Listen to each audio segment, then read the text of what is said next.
Welcome, everybody. Thank you very much for joining us today. I'm very excited to introduce our guest to you. But before I do, there are some people I want to thank that we always thank.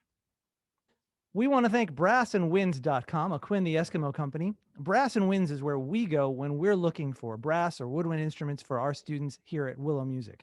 We think they'll do the best job for you to find you the instrument you're looking for. Brassandwinds.com, a Quinn the Eskimo company. You're watching TruerMU, the truth about music. We interview mostly musicians, some creatives, occasionally writers, to talk about the deeper truths around music and the arts. And today I want to introduce to you my guest. Before I do, here's a little background. In the early 90s, I came back to Atlanta after leaving college, and a friend of mine introduced me to the songwriting circuit. There were a number of fantastic young musicians on the circuit at that time, especially playing at Eddie's Attic. And one of the best was a young man named Shawn Mullins who just knocked me out. I just loved what he was doing, and it changed the way I wrote songs listening to what he did. After a few years, I lost touch with Shawn, and then he went on to have some success in the music business, and didn't hear from him for a long time. And I've been lucky enough to reconnect with him, and I've got him here on our show.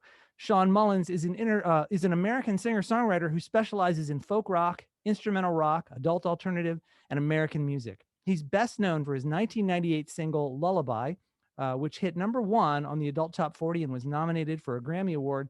Shawn Mullins, thank you so much for being on my show today. Thanks, Adam. Thanks for having me. It's my pleasure. Here's what I'd like to do.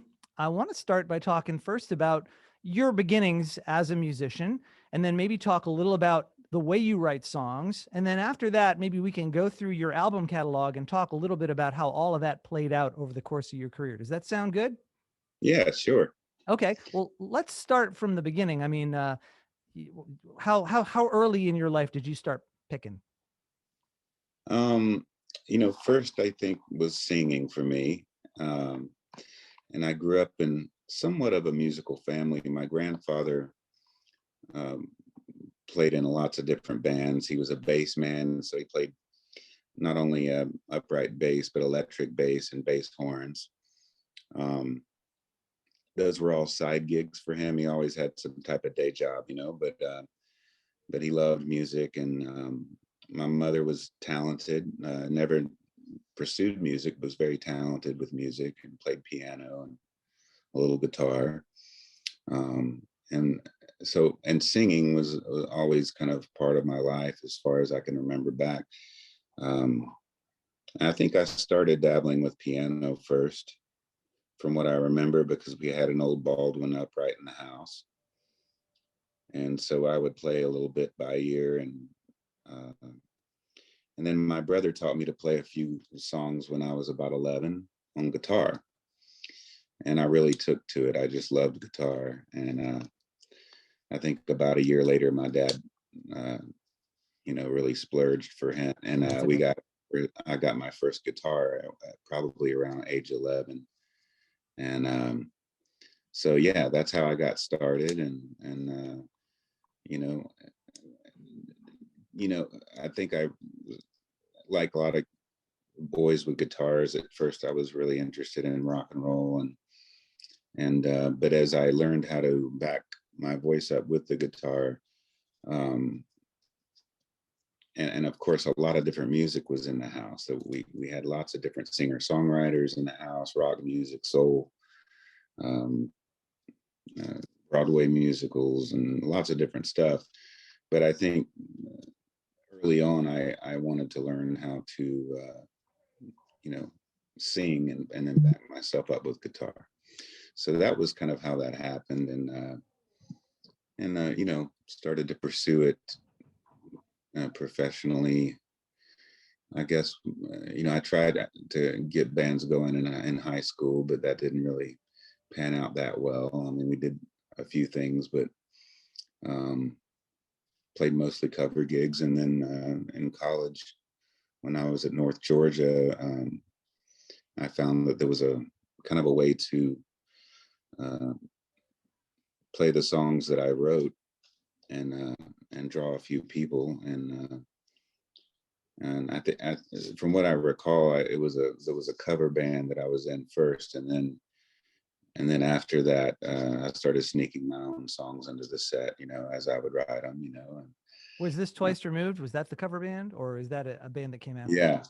Well, that was an original band of my songs. The first one was called Sam I Am, which was playing all the kind of college rock 80s songs. And, we would do Connells and Bodines and REM and the Smiths and um, stuff like that. And kind of that college party music from the 80s, mid to late 80s.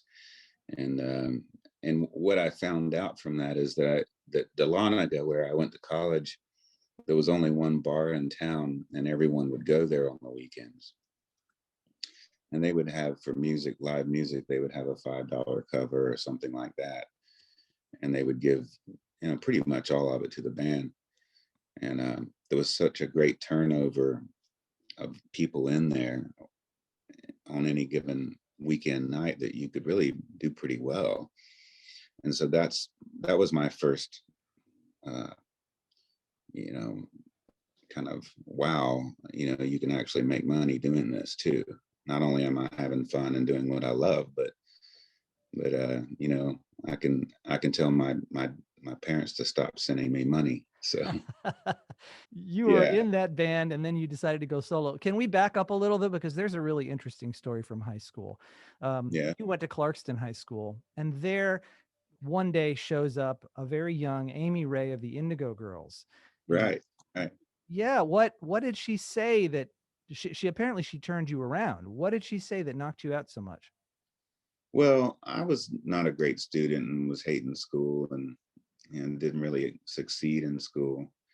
And I think the only thing that I really wanted to do was music.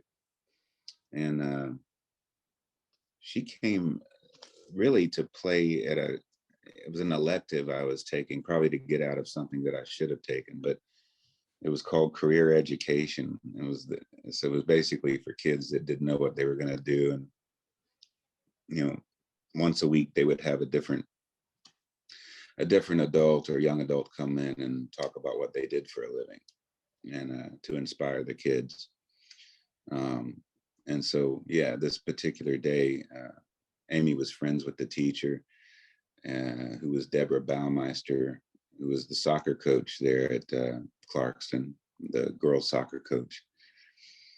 And Amy was talking about working at a record plant, basically where she first came in and was speaking about manufacturing vinyl. And then she took her guitar out of her case and played a couple of songs, and it just blew everybody away. Um, and I knew right then that kind of thing is what I really wanted to be able to do, was solo, like with one guitar, one voice. I wanted to make that effect on people and make people feel something like she made us feel. And I remember skipping my next class and following her around, like on the campus, talking to her and telling her I was going to drop out probably, and she ended up grabbing my address from me. And not too long after that, I got a letter from her that was really heartfelt, and a long letter too, about, you know, follow your dreams, but, don't drop out. There's a lot you can do without doing that. Um, and yeah, I mean, that was the kind of thing that I really needed at that time, was someone that was in there that was probably 20, uh, that was, barely that adult age, but felt like they were so far above where I was. She made it feel like it wasn't so intangible. And that's what I really needed, and I still dropped out of school though, um, but I think that I never forgot that. Um, I think I just hated the school, or the not that particular school, but just the way, the traditional way of teaching was. I didn't fit into and didn't test well and that kind of thing. And so eventually I was able to grasp that style of stuff, and um, go ahead and get my high school education, and then finished up, and then I went on to college.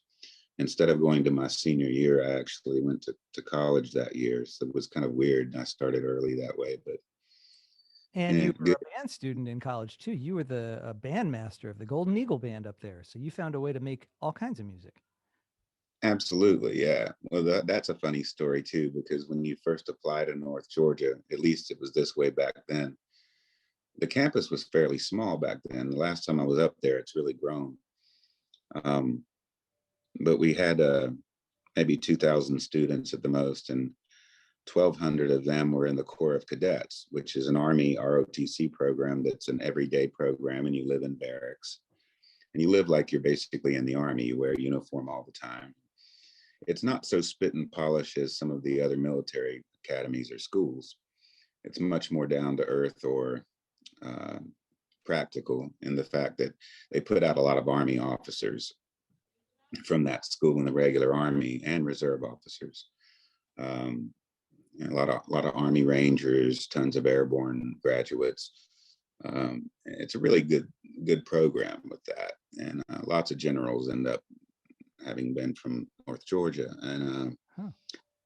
my dad had told me that I could go to North Georgia, and now that I had a high school diploma, so we went up there to interview, and remember meeting with a guy named Captain Jones, and I later really got to know him because he taught a couple of classes that I had. But he in the application it said, "What do you play any instruments?" And I'm like, "Yeah, I play instruments." I started listing all the instruments I play, whether or not I could play them well or not. But drums was the first one on there because I love playing drums, even though I'm a terrible drummer. Um, and so on the first day of, after we had our little intro, college intro, the first day of Frog Week, they call it, which is like a plebe week, um, I end up being sent to the band company. And I didn't want to be in the band company. I'd been a band geek and a chorus geek my whole high school career. I was like, no, I ain't doing that. No, don't do this to me. I have to do 4 more years of that. Not because I didn't enjoy it, but because of the hell you would catch from everyone else.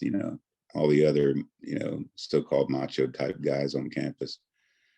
Um, and they handed me a pair of drumsticks, and they were like, you can't let anyone take these drumsticks. You got to carry these wherever you go this whole week. Don't take them out of your hand. And so that's how I ended up in the Golden Eagle Marching Band. And so yeah, I was a snare drummer in the band for 2 years, and then I became the band master, which is the guy out front that gives them all the signs with the big long mace, and then the band executive officer my senior year. And I loved every minute of it. It was a great group of guys, and we were part of headquarters company, which includes the Blue Ridge Rifle drill team and the color guard, which carries the flags. It was a good group of guys, and I just had a great time at North Georgia.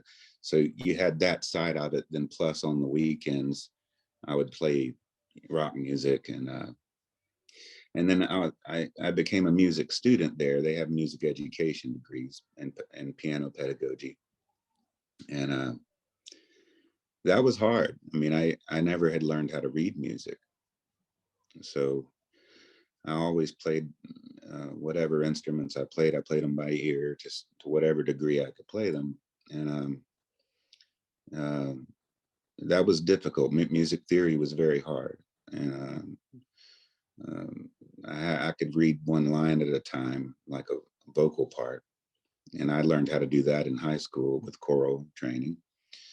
I had a great chorus teacher in high school, by the way. Her name was, and I'm sure she's still around, Jackie Holcomb.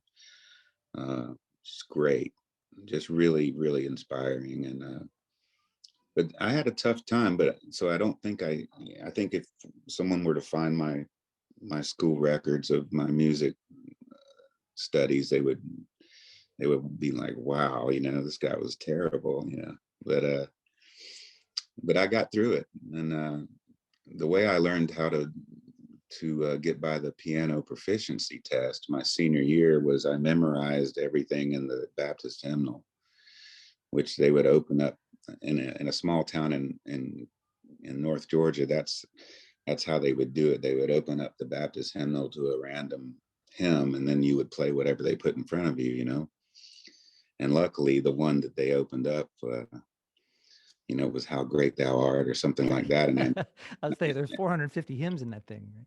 yeah, I knew quite a bit of them. Wow. I'd listened to them and learned them and studied them and read as much as I could by each individual part.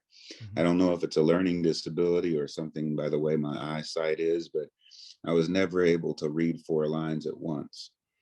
I got to where as I'm sure any pianist would do, you kind of know what's going to happen to some degree in those hymns, especially your bass line is going to go to a certain place, but it's those middle two lines you got to worry about, or Mhm. wherever the melody is not. And so that was the trick. But I did great in music history and any of the performance stuff, and studying vocals helped me out, learning how to properly sing, and sang some German lieder and some Italian aria and stuff like that. And there's something else I think you might have learned too, because you're a solo artist and have been most of your career, but you also tend to lead people. I mean, you have groups, Shawn Mullins group. When you were in the band in particular, did you learn some valuable leadership skills and how to work with people in a way that served you well? Yeah, I mean, it was a military band, so it was a little different. It was as much as leading a band. There was that, but there was also keeping people, in perfect line when they're marching and all that kind of stuff, drilling them on field. That was the part that I don't really use, but I think the people skills you can get at a place like North Georgia, and I'm sure there are lots of places like that, but I know that's what I got out of it was learning how to work with people for sure. And I think over the years I've gotten better and better at being a leader of a band.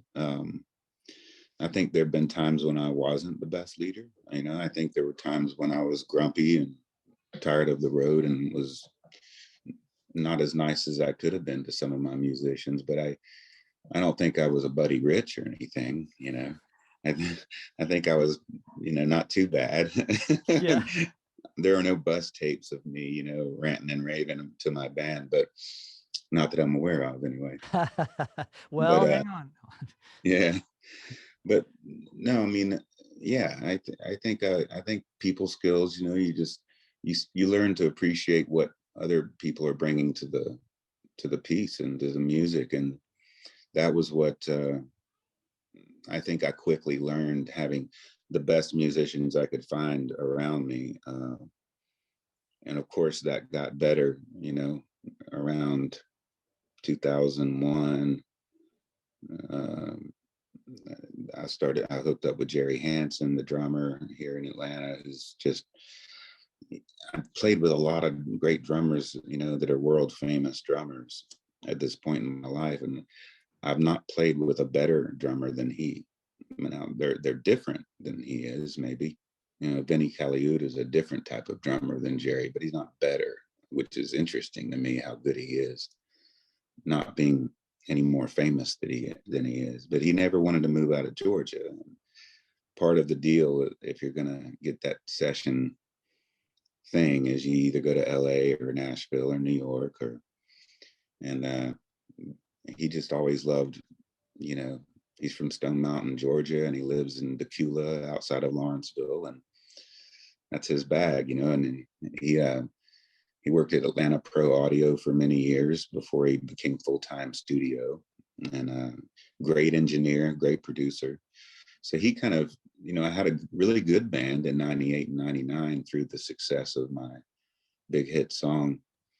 Um, good band, but uh, starting with Jerry, when you get a foundation, a drummer that's up in the ante to a point, then you want to get like, okay, now I want this guy on bass to go with that, and I want this. If I got to find this kind of guitar player, um, and and that continues over the years. Like in 2010, I guess. I'm trying to remember the last. No, it would have been 2000. Would have been much later. My last studio album that wasn't the Soul's Core Revival was called My Stupid Heart.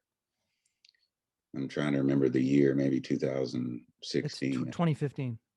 15. Hmm. They're all blending in together now, Yeah. Adam. That's what we're going to work on today. Keep They going. don't matter. That's what's interesting, is they don't matter.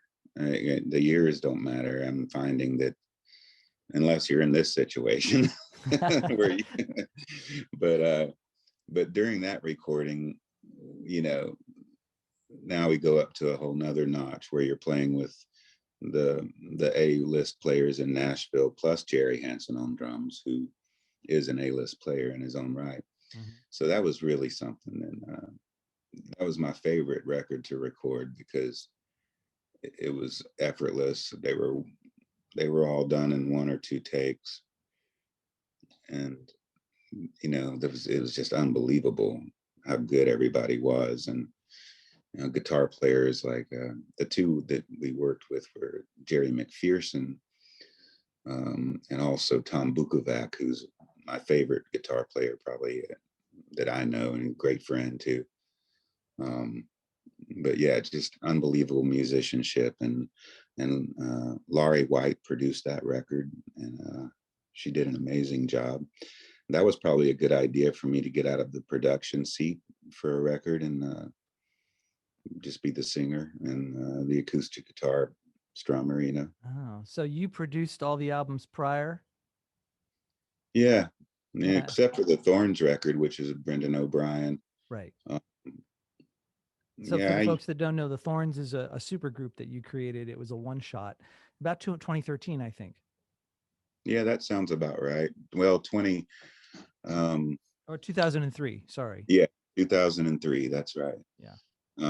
And I actually didn't create it. My manager and a guy that worked at Columbia Records were having lunch one day, and they thought it up, and kind of started. And there were several kind of ideas about who should be in it before it ended up being me and Matthew Sweet and Pete Troge, who's out of the Seattle area. Um, and we always laughed that it was more of an okay group, than a super group. Well, it's a really interesting record. It's kind of got a Wilson Phillips vibe, kind of like a faux Beach Boys. There's all these vocal arrangements and they're rich and lush, but it's adult contemporary feeling to it. Yeah, which is weird because that's really not how we sounded live. Um, we were all kind of unhappy with the way the record came out. And I don't want to down talk anybody. It was it was a much more raw sound. And what happens when you get a big record company involved, and a producer that's under pressure to get hits on the radio, um, then auto tune comes into play. And we had Jim Keltner on drums. Now, Jim Keltner is known to move throughout a song. His tempo will not. He cannot play to a click track. We actually, I witnessed that firsthand when Brendan O'Brien set up a click track or whatever, and he wasn't going to have it. He was like, "Man, I am the click track. I'm gonna slow down a little bit right before this chorus because it's orchestral to do so." And then we explode into this chorus, and then maybe, but you can hear him on stuff like Traveling Wilburys where he's keeping a real steady beat. And he did that with us too. But they ended up locking his drums to a grid and changing some of the sounds, and then auto tuning some of the vocals. And I think what you end up with is more of a Wilson Phillips thing. Nothing wrong with that, I guess. But um, yeah, we were much more grungy live. Like when we toured, it was loud, and Huh. There were it was 3-part harmony, but it was it was a lot of rock in it. Are there recordings of that around, or will they ever surface? Yeah, there's some YouTube of us playing over in Europe, like in Germany and places like that. Um, and we came up with the name. The whole thing was kind of it was destined to fail, really, because none of us were sure we wanted to be in it, and our record deal was terrible. It was a terrible deal, and we each made about $15,000 over the course of 3 years in this band because everything was promotional. You know, the record company kicked in a ton of money to get us out there on the road, so we didn't really have salaries, and the advances were nothing.